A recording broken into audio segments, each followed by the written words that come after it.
Thank you Piyush sir.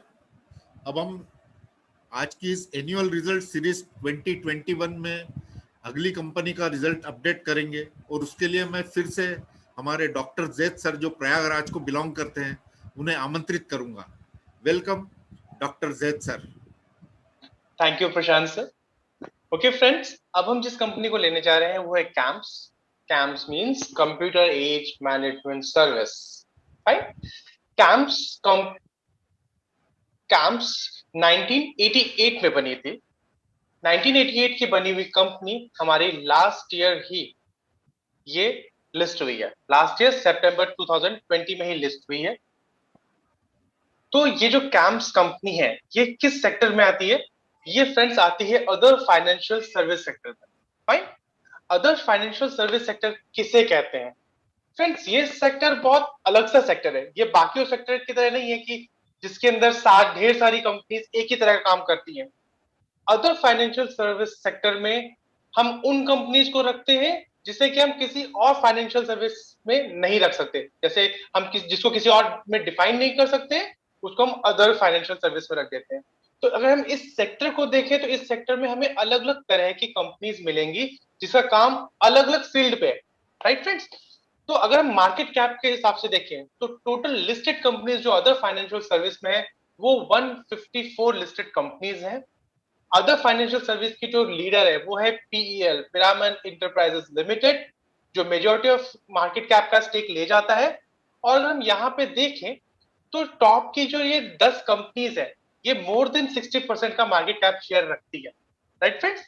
यहीं पे अगर हम इस सेक्टर के सेल्स की बात करें तो इस सेक्टर के सेल्स में भी जो मेजर हिस्सा है वो पीईएल का है।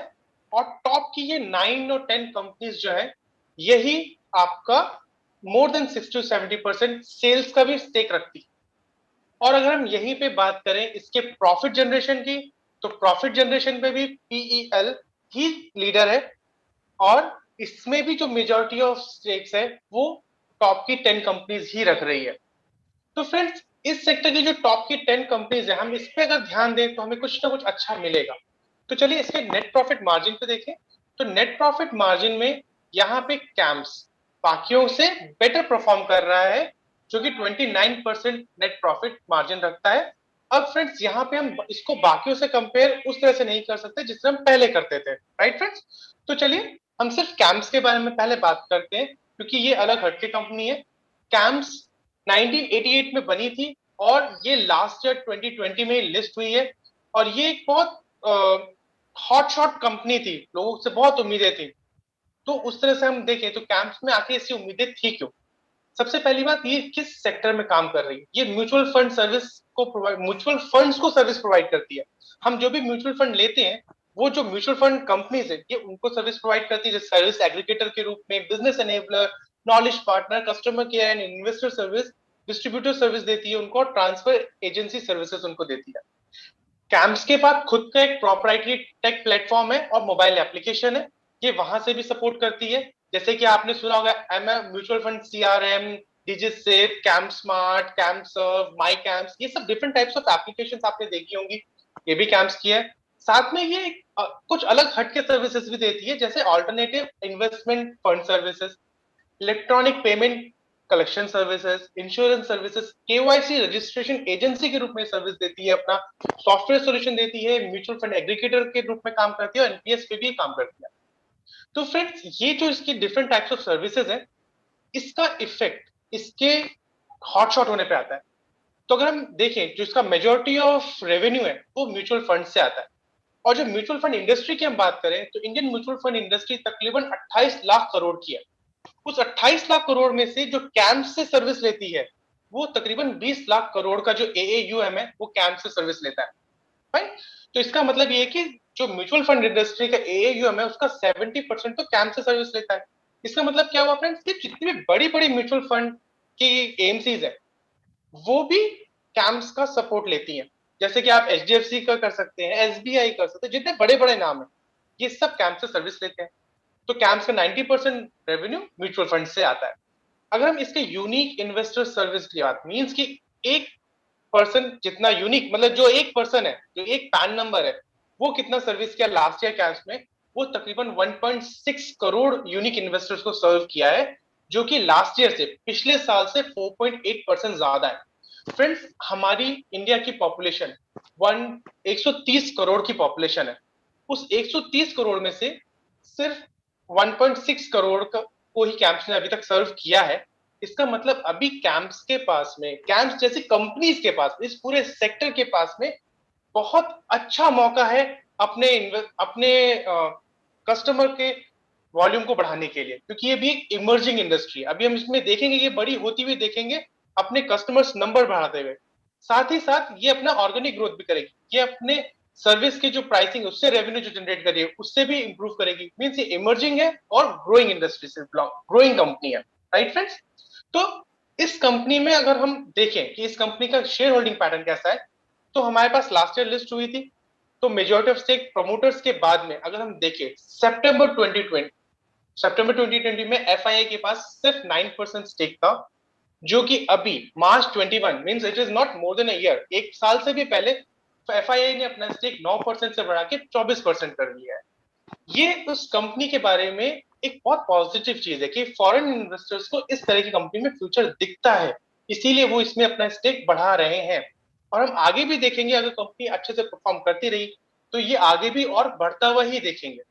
राइट फ्रेंड्स, एक और चीज अगर हम देखें कि अभी रिसेंटली एक डेटा आया था कि कौन सा गूगल पे सबसे ज्यादा सर्च हुआ डेटा है, तो लास्ट ईयर में सबसे ज्यादा सर्च होने वाला डेटा है कि हम म्यूचुअल फंड में ऑनलाइन कैसे इन्वेस्ट करें। अब म्यूचुअल फंड में जो लोग जो ऑनलाइन इन्वेस्ट करेंगे, क्या इसका इफेक्ट कैंप्स जैसी कंपनी पे आएगा? तो फ्रेंड्स, कैंप्स जैसी कंपनी पे भले ही वो ऑनलाइन इन्वेस्ट करें, भले ही वो किसी एजेंट के थ्रू म्यूचुअल फंड में इन्वेस्ट करें, अगर म्यूचुअल फंड के पास पैसा आ रहा है तो कैंप्स का रेवेन्यू भी बढ़ेगा। तो इन सब चीजों का इफेक्ट, अगर कस्टमर बेस किसी म्यूचुअल फंड का बढ़ रहा है तो कैंप्स का रेवेन्यू भी बढ़ेगा। तो ये सब का इफेक्ट कैंप्स के प्रॉफिट पे आएगा, इसीलिए कैंप्स को हम एक मल्टीबैगर के रूप में देख रहे हैं। तो चलिए कैंप्स का हिस्टोरिकल बिहेवियर देखते हैं। हिस्टोरिकली बहुत पुराना डेटा हमारे पास नहीं है, बट 2018 से अभी तक कैंप्स ने अपना रेवेन्यू बढ़ाया है। इस साल पूरे म्यूचुअल फंड इंडस्ट्रीज पे बहुत ज्यादा फर्क था, तो उम्मीद थी कि सेल्स कुछ कम होगा, बट फिर भी कैंप्स ने बेटर परफॉर्म किया। मींस इस गिरते हुए मतलब म्यूचुअल फंड इंडस्ट्री जो इफेक्टेड थी उसमें भी कैंप्स ने अच्छा परफॉर्म किया। राइट फ्रेंड्स, अगर हम इसके प्रॉफिट की बात करें तो प्रॉफिट भी कैंप्स ने बढ़ाया ही है। ये एक इमर्जिंग है, जैसे इसके आगे आगे इसका हमको ईयरली डेटा मिलता जाएगा फ्यूचर में, तब हम देखेंगे इसमें प्रॉफिट का ग्रोथ किस तरह से रहता है। राइट फ्रेंड्स, अगर हम इसी के रेवेन्यू आगे रिजर्व की बात करें तो रिजर्व भी कैंप्स का बढ़ रहा है, और ये जो रिजर्व बढ़ रहा है ये इसके आगे ग्रोथ में काम आएगा, और ये जो रिजर्व बढ़ रहा है ये हमारी कंपनी के वैल्यूएशन को भी बढ़ाएगा, तो इससे हमारे प्राइस को भी बढ़ेगा। राइट फ्रेंड्स, तो चलिए करंट ट्रेंड देखते हैं। करंट ट्रेंड में हमारे पास H1 से डेटा अवेलेबल है, बिकॉज उससे पहले वो लिस्टेड नहीं थी। H1 में कैंप्स के रेवेन्यू पे 8% का डेंट था, 9 मंथ में वो 4% रह गया। तो ये उम्मीद की जा सकती थी, क्योंकि म्यूचुअल फंड कम है तो कहीं ऐसा ना हो कि वो पिछले साल से कम रेवेन्यू ग्रोथ करे, बट कैंप्स ने आउट परफॉर्म किया अपनी इंडस्ट्री को और 1% का रेवेन्यू ग्रोथ दिया। वहीं पे अगर हम प्रॉफिट की बात करें, भले ही रेवेन्यू में 8% का डेंट था, प्रॉफिट फिर भी 7% से H1 में इंक्रीज हुआ था, 9 मंथ में वो 12% से इंक्रीज हुआ, और ईयर एंड में वो प्रॉफिट 18% से इंक्रीज रहा। राइट फ्रेंड्स, तो चलिए इसके फ्यूचर एस्टिमेट की बात करें कि अगर ये कंपनी इस तरह से ग्रोथ कर रही है तो फ्यूचर में हम क्या एक्सपेक्ट कर सकते हैं। हम इस कंपनी से फ्यूचर में 5% का शॉर्ट टर्म ग्रोथ रेवेन्यू में और 20% का प्रॉफिट ग्रोथ रेवेन्यू में एक्सपेक्ट कर सकते हैं। लॉन्ग टर्म ग्रोथ रेवेन्यू और प्रॉफिट दोनों की तकरीबन 20% इससे एक्सपेक्ट कर सकते हैं। तो अगर ये कंपनी इस तरह से ग्रो करती है तो 705 करोड़ का रेवेन्यू जनरेट करने वाली कंपनी 2030 में तकरीबन 3,000 करोड़ का रेवेन्यू जनरेट करेगी, और वहीं पे 200 करोड़ का प्रॉफिट करने वाली कंपनी 2030 में तकरीबन 1,000 करोड़ का प्रॉफिट जनरेट कर रही होगी। राइट फ्रेंड्स, तो चलिए इसके हम चार्ट, इसका जो फेयर वैल्यू फंडामेंटली है वो निकाल लेते हैं। तो फंडामेंटली इसकी फेयर वैल्यू है तकरीबन 1959 रुपए। राइट फ्रेंड्स, 1959 के फेयर वैल्यू के बाद हम इसका चार्ट देखें कि चार्ट में हमारे पास बहुत लंबा चार्ट नहीं है, जो अभी तक हम चार्ट देखते थे वो मंथली चार्ट है, ये वीकली चार्ट है, राइट फ्रेंड्स? तो ये ध्यान रखिएगा कि इसके पास हमारा ये मंथली चार्ट नहीं है, ये वीकली चार्ट है। वीकली चार्ट में हमने देखा कि जब कैम्प्स ने अपना ब्रेकआउट दिया था, मींस आईपीओ के समय जो वो गिरा था, उसके ब्रेकआउट देने के बाद में कैम्प्स एक अच्छी तरह से चला हुआ कंपनी है। जो इसकी बाइंग लेवल है, जो हम अभी एक्सपेक्ट कर रहे हैं, वो तकरीबन 1936 है। 1936 के आसपास हम इसको बाय करेंगे। और जो हमारा टारगेट है, near term target, long term नहीं, लॉन्ग टर्म तो हम इससे मल्टी बैगर के रूप में हम इसको देख रहे हैं। लॉन्ग टर्म टारगेट हमारा तो मल्टी बैगर है, इसको हम लेके रखे रहेंगे, इस तरह कंपनी हमें वेल्थ क्रिएट करके देंगी। बट शॉर्ट टर्म टारगेट वो 32-48 है, राइट फ्रेंड्स? क्योंकि ये कंपनी सेक्टर लीडर है, ग्रोइंग इंडस्ट्री में से है, आगे ग्रोथ कर रही है, इसका जो बिजनेस मॉडल है वो अच्छा है, तो हम इसको अपने पोर्टफोलियो में तकरीबन 3 से 4% तक रख सकते हैं और एक वेल्थ क्रिएटर की तरह इस कंपनी को ले सकते हैं।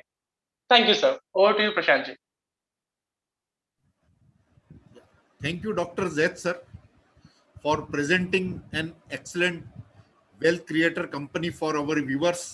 कैंप्स के रूप में जो अभी नई आई है और इसका भविष्य आपने बताया बहुत ही उज्जवल है। So Piyush sir, over to you for your comments. या Prashant ji, it was wonderful presentation. और जैसा कैम्प्स एक इमर्जिंग कंपनी, इमर्जिंग सेक्टर लिया जैद भाई ने, और क्यों ना उम्मीद रखे इस कंपनी से, राइट? जहां की मार्केट इसका बहुत अच्छा है, कोई टैप नहीं है, जो भी पैरामीटर हमने पहले बात की है, वर्टिकल ग्रोथ यानी लिक्विडिटी, सॉल्वेंसी, सब प्रकार से it's best. Horizontal growth, company is growing, mutual fund penetrate नहीं है, अभी बहुत आगे बढ़ना है, मेरा थम्स अप रहेगा यहाँ पे। एक चीज जैद भाई यहाँ पे हमें करनी होगी, बताऊं अभी मैं आपको? आपके पास अभी और एक आध घंटा है जैद भाई, क्योंकि हम क्वेरी सेशन लेंगे। तब तक अगर हम एक चीज ऐड कर सके कैंप्स में, और दूसरा आपका प्रेजेंटेशन कौन सा था?